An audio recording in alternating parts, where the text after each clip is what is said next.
ख्वाब में फाख्ता देखना। बिस्मिल्लाहिर्रहमानिर्रहीम, अस्सलाम वालेकुम रहमतुल्लाहि व बरकातहू।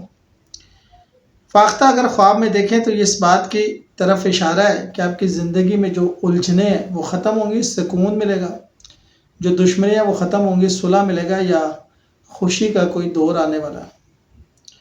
फाख्ता नज़र आना ख्वाब में अक्सर रूहानी पैगाम भी होता है। इसका मतलब होता है कि अल्लाह ताला की तरफ से तसल्ली और बिशारत है।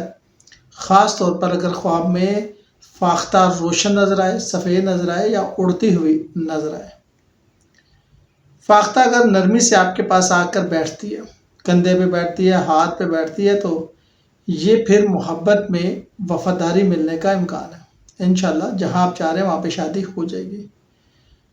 ख्वाब में फाख्ता को उड़ते या दूर जाते देखना जुदाई की तरफ निशाना हो सकता है। आप उससे जुदा हो सकते हैं जिससे आप जुदा होना नहीं चाह रहे। अगर ख्वाब में फाख्ता ज़ख्मी या मुर्दा हालत में हो तो ये मायूसी, मोहब्बत में धोखा या किसी करीबी ताल्लुक़ में रुकावट का इशारा हो सकता है।